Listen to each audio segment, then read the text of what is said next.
You guys, Derek here. Man, look, I'm so sorry. It's been a very long time since I made a video. My next video was supposed to be the trip of Latif and I going over from Vegas to Cali to eat some barbecue and stuff. But y'all, I put so many hours into making this video. I'm talking probably like 3-4 hours into editing and making this 40 minute video. And the GoPro app that I use is giving me an error now that I tried to upload it and stuff. I've been fighting it for like the past couple of weeks. I'm sorry, it's been so long since I've posted anything, but man, like work has been killing me, y'all. I work probably 26 to 27 days straight. I'm talking like 14, 15-hour days, you know, big job after big job. And that's why it's been so long, y'all. But this video that I'm going to post on this video is a little clip. Latif and I talking about his maintenance, things that he went through in 24 and the cost of it. I had a few people asking like the cost, you know, and all that stuff. So, but I will be making another video in the future on my cost and all that stuff and my operation costs and what I think about the Aerostar, blah, blah, blah, my transition and everything also. Man, it's been so crazy, man. Like I'm trying to work and like today is Saturday. I worked about 13 hours yesterday. And I went straight to the airport. I think I got to the airport at like 9 p.m. and I stayed up in there till 12:30, 1 o'clock in the morning. Putting the Aerostar, we're trying to put it back together. It's like I go to put something in, I take 3 or 4 things back out because I don't like the way it look against the new interior, the carpet and all that stuff. Man, I went as far as like tinting windows,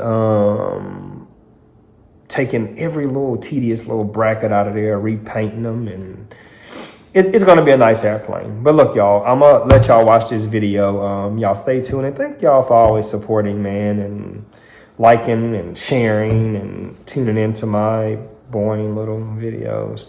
But yeah, man, look, I'm also going to be responding to everybody. I have a little bit of time today, so I'm going to respond to everybody that's been commenting and stuff and been waiting for me to respond. Well, look, y'all, much love. Peace. All right, Teef, what you was going to show us again? Yes, my man. So, few things. Number one, we are looking at about 190 knots, but we have about a 30 knot headwind, just right off the nose. We're running economy cruise, like really economy at this point. We're about, what, 25, 26 over 22? Yeah, dude. So, at that point, we're burning, what, 14 and 15 aside? I'd say 14.6 to 15.3 aside. Yeah, man. And 30 knot headwinds. And now we will be landing in services are terminated. Contact Bullhead Tower 39 minutes. 123.9er. So let me ask you a question. Tower 123.9. You need to get it. We don't want to get too offensive or offend anybody, you know, about airplanes and stuff. But you know, let's talk some real numbers right here. So you know, you and I, so Latif and I, man, we talk daily, like on the daily about these airplanes. You know, this is how much we love these things. It's really no aircraft out there, bro, like that's gonna do these speeds with this fuel burn, with this maintenance cost, right? So I'd say a few things going into, because I know where you're going with that. My question, like going into that to elaborate even a little more, what is your mission?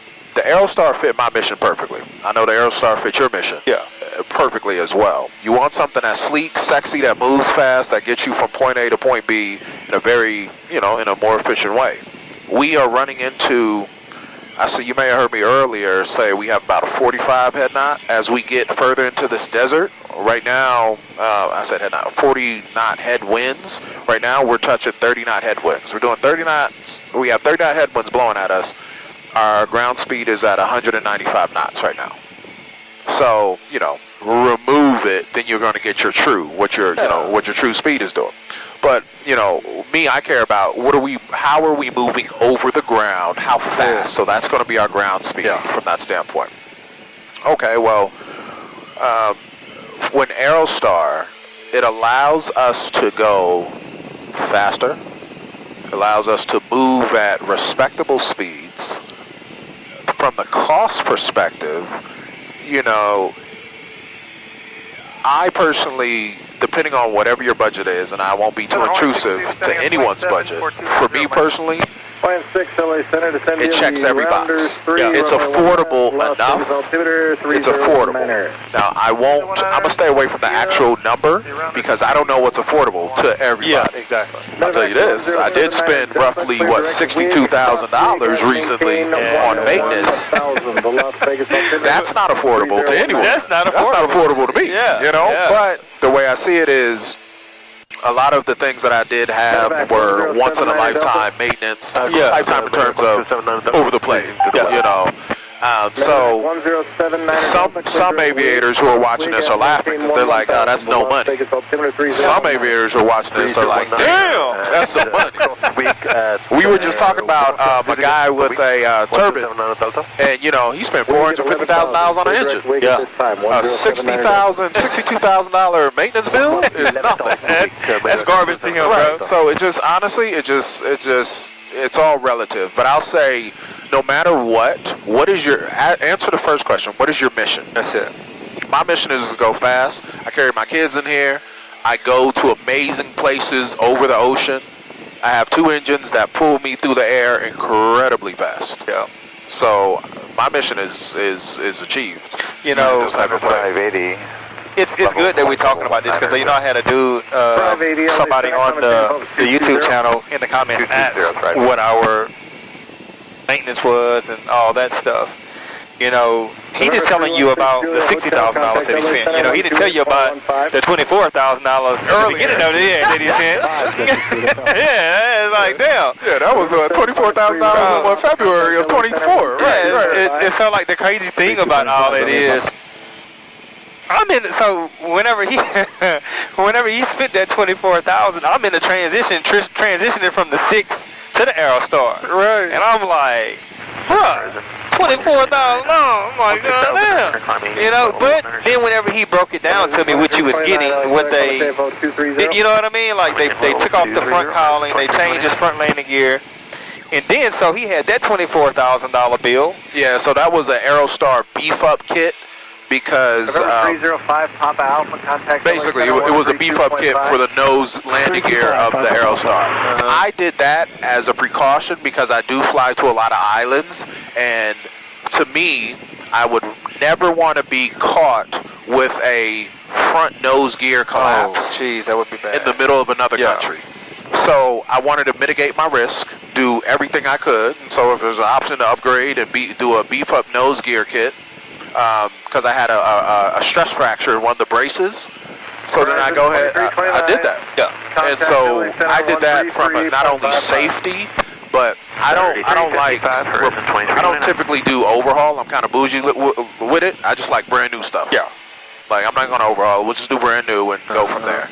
And so that's why. Yeah. So that's 62,000 as an example. We'll go Number 140 Papa, contact LA Center 132.5. 325 over to LA, 14 Sierra Papa. One of those were just basically one of my turbos. This is a twin turbo, so turbos need to be overhauled. One turbo, $9,800, $9,800.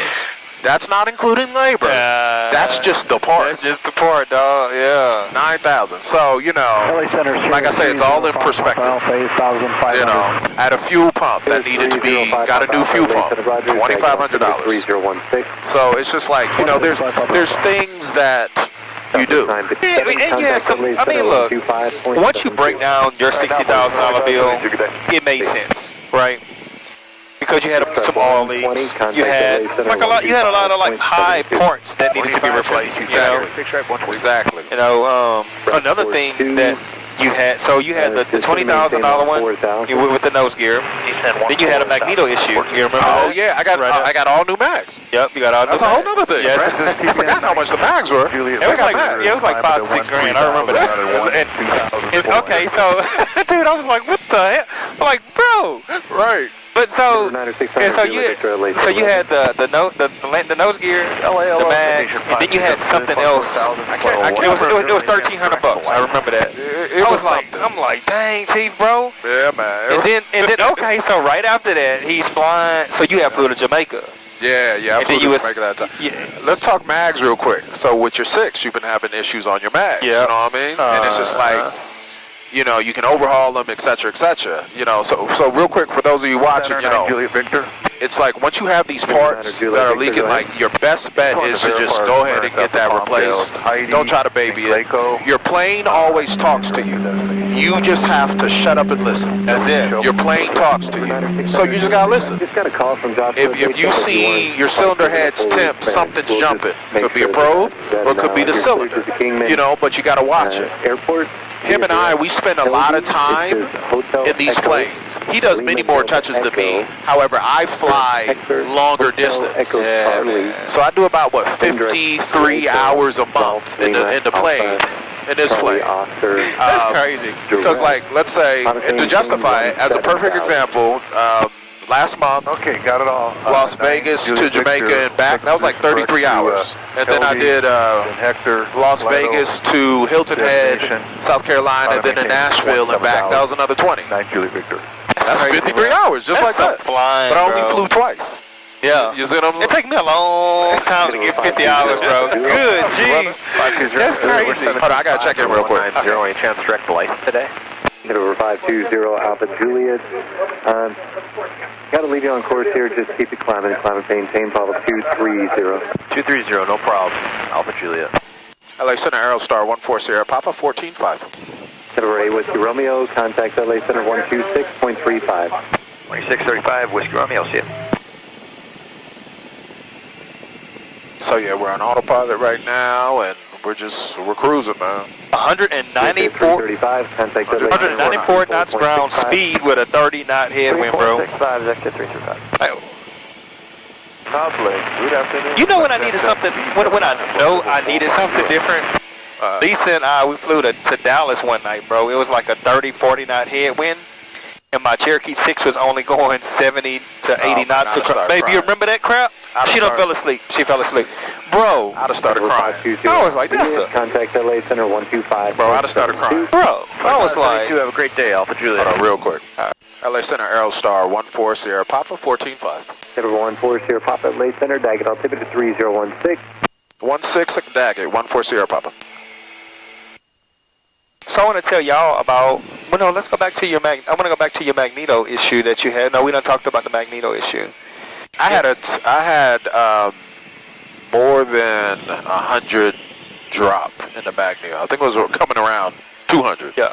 So I was just like, listen, we'll just new mags, done deal. Yeah.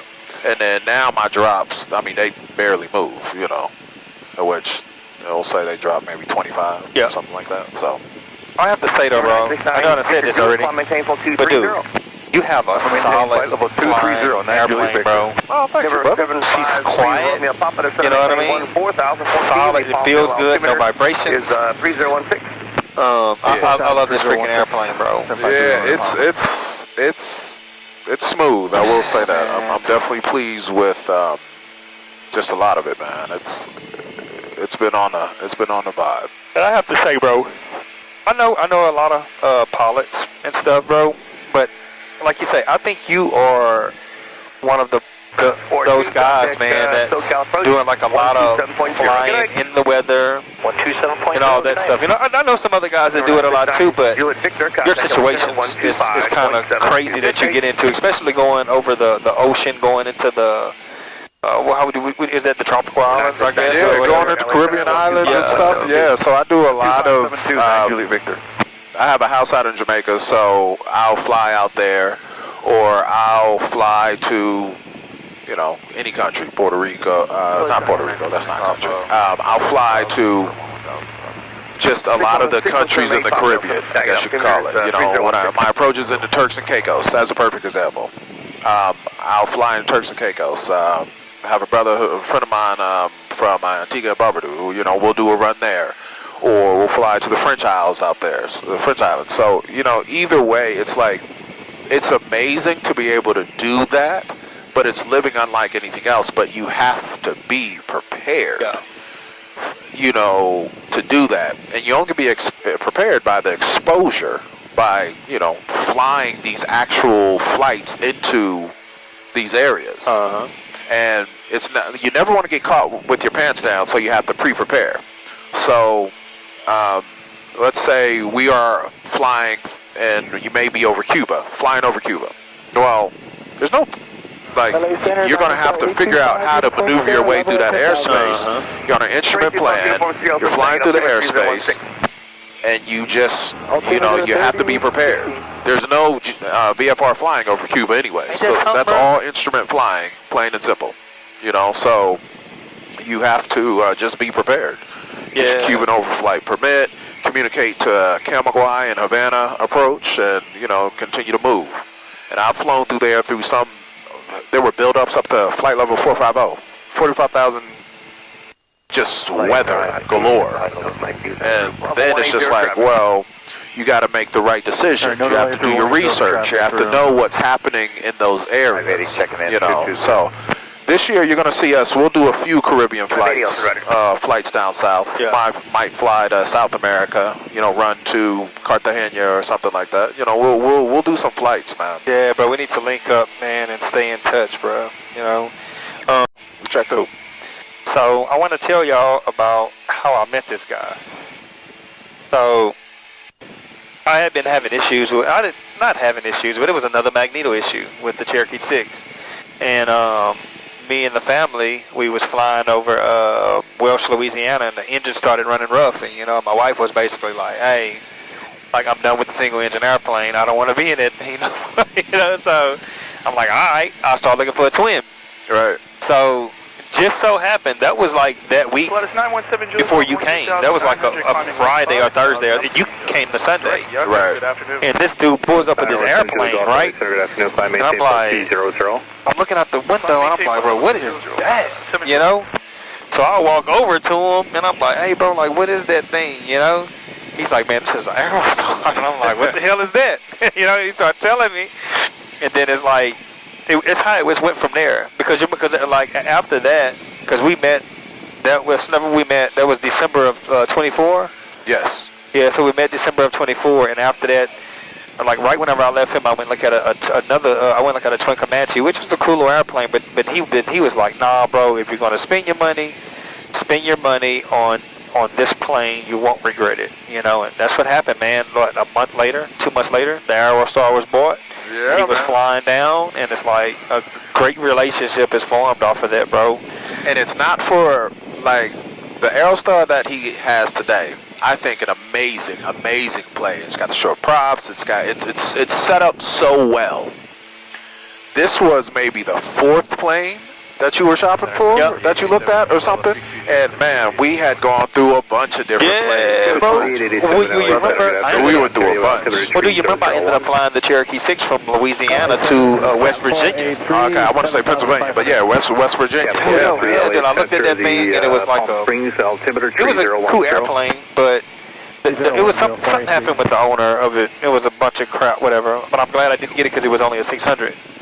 You know, then I really didn't know the difference between the 600 and the 601. I'm glad I didn't get it. I'm glad you got the P. Yeah, bro. So 601P, P is for pressurized. Pressurized, you can get 4.25 pounds of pressure up to 25,000 feet. And so really what that means is as you climb, the cabin's pressurization will, you know, normalize just based off of your altitude. So as of right now, it's looking like, or we're feeling like we are less than 10,000 foot amongst pressure. So right now our pressure is looking good. Right at, we're feeling like we're at 3,000. Feeling like our pressure is at 3,000 feet, and we're at roughly 14,000.